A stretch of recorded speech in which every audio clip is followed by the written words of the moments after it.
کہ اقبال جیسا بندہ جب ایک کتاب فتاوی رضویہ کو دیکھتا ہے تو حیران رہ کر سر پہ رکھ کے کہتا ہے اور لگتا ہے دوسرا ابو حنیفہ ہندوستان میں آ گیا. اپنے بھی کیا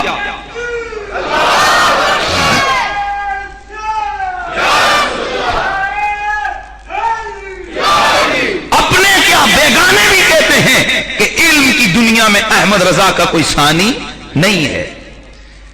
اور ویسے آج لوگوں نے امام اہل سنت امام احمد رضا کی شخصیت کو تکفیر کے حوالے سے ہائی لائٹ کی ہے. وہ دیکھو جی احمد رضا نے شیعوں کو کافر کہا, احمد رضا نے بھابیوں کو کافر کہا, احمد رضا نے مرزائیوں کو کافر کہا, احمد رضا نے چکڑالیوں کو کافر کہا, احمد رضا نے نجدیوں کو کافر کہا. اس نے تو جناب کفر کی مشین لگائی ہوئی تھی. میں نے کہا تجھے معلوم نہیں, ایک ہوتا ہے اپنا, ایک ہوتا ہے بیگانہ. بیگانوں کے سامنے کسی کے بارے میں جو بول لو مرضی یہ بولتے رہو, ان کو کوئی اثر نہیں. اور کسی اپنے کے سامنے کسی کا ذکر ہو نا اور اس کے بارے میں تنقیص ہو نا تو وہ بالکل تل ملائے بغیر رہ نہیں سکتا. احمد رضا کا قصور یہ ہے کہ اس کا دل عشق و محبت مصطفیٰ سے منور تھا. اس کے دل میں جذبہ حب محمدی کے چراغ جل رہے تھے. اس لیے جب امام اہل سنت نے دیکھا کہ نجدیت اس طرف لوگوں کا ذہن بنا رہی ہے کہ معاذ اللہ نبی کا اتنا فائدہ بھی نہیں جتنا ہاتھ میں ڈنڈا پکڑے ہوئے ڈنڈے کا, جیسے ابن عبد الوہاب نجدی نے نظریہ دیا کہ مجھے جتنا اس ڈنڈے کا فائدہ ہے اتنا مجھے محمد کا فائدہ نہیں, کیونکہ ڈنڈے سے تو معاذ اللہ میں کتا بھگا سکتا ہوں, محمد تو میرے اس کام بھی نہیں آتا. اس طرح کی باتیں اور تحریریں جب آئیں اور اسی نجدی نے جس وقت اپنی کتاب کے اندر لکھا کہ محمد عربی کا مزار سب سے بڑا بت ہے, اس کو گرانا واجب ہے, صحابہ اور اہل بیت کے مزارات بت ہیں, ان کو گرانا واجب ہے. اور جب اس کی ذریت یہاں پاکستان ہندوستان کے اندر آ کر شاہ اسماعیل دہلوی کی صورت میں انہوں نے کام شروع کیا اور اپنی کتابوں کے اندر لکھا کہ معاذ اللہ نبی کا خیال گدھے سے برا ہے, معاذ اللہ حضور کے علم کو جانوروں سے کم تر قرار دیا گیا, معاذ اللہ اپنی تحریروں کے اندر نبی کریم کی ختم نبوت کا انکار کیا گیا, میرے مصطفیٰ جیسا بننے کی کوشش کی گئی, معاذ اللہ رسول اللہ کے علم سے شیطان کا علم زیادہ قرار دیا گیا. ایسے میں اگر کوئی بیگانہ ہوتا تو آنکھیں بند کر کے بیٹھ جاتا, پر احمد رضا نہ چل گئے, تڑپ گئے کہ مدنی آقا کی ذات تو وہ ہے جن کے بال کے بارے میں کوئی انگلی اٹھائے وہ مردود ہوتا ہے, جو ان کے کپڑوں کے عیب نکالے وہ لعنتی ہوتا ہے, اور جو نبی کو جانوروں سے کم تر قرار دے وہ مسلمان کیسے ہوتا ہے. اس لیے احمد رضا کے فتوے حقیقت پہ مبنی تھے, انتہا پسندی نہیں تھی, وہاں پر ذات پرستی نہیں تھی, وہاں پر دولت پرستی نہیں تھی. احمد رضا نے اگر رافضی کے کفر کا فتویٰ دیا تو اس لیے کہ انہوں نے سیدہ عائشہ کو گالیاں دی تھی, مرزائیت کے کفر کا فتویٰ دیا تو اس لیے کہ انہوں نے میرے نبی کے بعد ایک اور نبی کو مانا تھا, اگر انہوں نے نجدیت و وہابیت کے خلاف فتویٰ دیا تو اس لیے کہ انہوں نے میرے رسول کے علم کو جانوروں کے علم سے کم قرار دیا تھا. اب تم بتاؤ کہ عاشق کا کام کیا دفاع محمد ہے یا نہیں ہے؟ چنانچہ دشمن کو بھی ماننا پڑا. اشد العذاب مولانا محمود الحسن دیوبندی صاحب ان کے شیخ الہند نے, ان سے مرزائیوں نے سوال کیا, اوئے تم ہمارے خلاف کتابیں لکھ رہے ہو, احمد رضا نے تو تم پہ بھی کفر کا فتویٰ دیا ہے, لہذا پہلے اپنا دفاع کرو. اب جملہ سننا محمود الحسن صاحب کا, کہتے ہیں احمد رضا نے جس وجہ سے ہمیں کافر کہا ہے نا وہ ہمیں گستاخ سمجھ کے کہا ہے, اگر وہ ہمیں کافر نہ کہتا خود کافر ہو جاتا. توجہ ہے, کیا بات ہے یار, جادو وہ ہوتا ہے جو سر چڑھ کے بولتا ہے. یعنی احمد رضا نے خود ساختہ فتوے نہیں دیے. آپ کو شاید یہ بھی پتا نہیں ہے, جب اس طرح کی گستاخانہ عبارات لکھی گئیں تو امام اہل سنت وہ ساری عبارتیں لکھنے والوں کی طرف انہوں نے 10 خط لکھے. وہ ظالموں کیا لکھ دیے تم نے, نبی کے علم کو جانوروں سے کم کر دیا ہے.